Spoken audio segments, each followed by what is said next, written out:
Hey friends, it's Allie with Allie Answers. I hope that you're having a fantastic day. It's a little rainy here. So why does the paperwork to move into an assisted living feel like so much? So let's break down the paperwork that you have to fill out to get into an assisted living or personal care home. First of all, let me state the obvious. Most people who move their loved ones into that type of environment are extremely stressed out. Usually there has been an event of some sort that has caused the person to realize that their loved one can no longer live at home alone or in the home with them. It's an emotional decision, and a lot of people feel like their loved ones are going to feel like they were put away or it's going to be harmful to them in some way. When the truth is that most of the time, your loved one is going to enjoy being in community again with people their own age, people that they can get along with, people that have the same kind of needs as them. They will often engage in activities that they have not been interested in for a long time, and they tend to eat better and get more exercise and generally enjoy life. So, that being said, the paperwork that needs to be done before you move in can be easily filled out if you have a plan.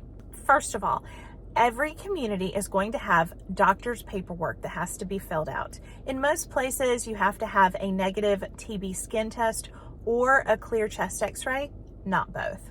Nowadays, most people will also require a negative COVID test a few days prior to the person moving in. The paperwork will be filled out by the physician, and the best way to get that done is to usually schedule a doctor's appointment specifically for this. You will want to make sure and take a list of all medications that your loved one takes. So that includes over-the-counter medications and supplements. Most communities are going to require that they have a written order for even over-the-counter medications. So if you have that information with you when you go to the appointment and you have it all ready for the physician, it makes things easier. Beyond that, you will have paperwork to fill out, usually for a pharmacy that serves the community. You will also fill out basic application information, and that will include birthday, social security, former addresses, and just who might be in contact. For example, which family members can know what. The best way to be prepared to fill that out is to have the social security card or number, Medicare card or number, any prescription cards or numbers, and usually you do need a credit card because most pharmacies will require that when you sign up for their service that you list a credit card. So why do you need pharmacy paperwork? Most of the time, communities will require that you use their preferred pharmacy. The reason is that the medication will arrive in the same format for every resident. And if you think about it, it makes sense. If they've got a med cart and they've got a file with the cards with all of the medication on each card, then it is going to be easier for their med techs to make fewer mistakes, easier for storage, and it is easier for consistency to have everything from the same pharmacy. Most places do not allow things to be in separate individual bottles, and they have to be bubble packed on a card.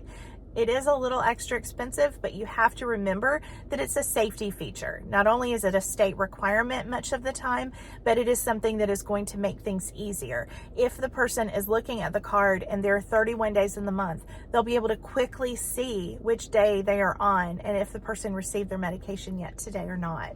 You also may be asked to fill out information regarding activities, things like what your loved one has done in the past, what they might like to do, and that is just to give them a general idea of what your loved one enjoys. So the activities director can plan appropriately and make sure that they're invited if they go to a museum or to a play. Don't let that information stress you out. The activities director and the staff of the community are going to get to know your loved one, and you may be surprised. Often people who would never be caught dead at a play or go to a movie all of a sudden want to go when all their friends are going. Do the best you can to fill that paperwork out, but don't let that part stress you out at all. That big packet of information can be a little intimidating, but remember that most of the answers you will have in your head or in your hands. And the point of everything is to get to a better place so that your loved one is safe and well taken care of, and that you can spend time being their loved one instead of their sole caretaker. Remember, all of the people in the community are your hands and feet, and you are still the primary caregiver. If you click on videos above me, you will be able to see, I think I have right now about 90 videos regarding all kinds of things senior living and senior healthcare related. Thanks so much for watching, and I hope that you have a fantastic day. Bye-bye.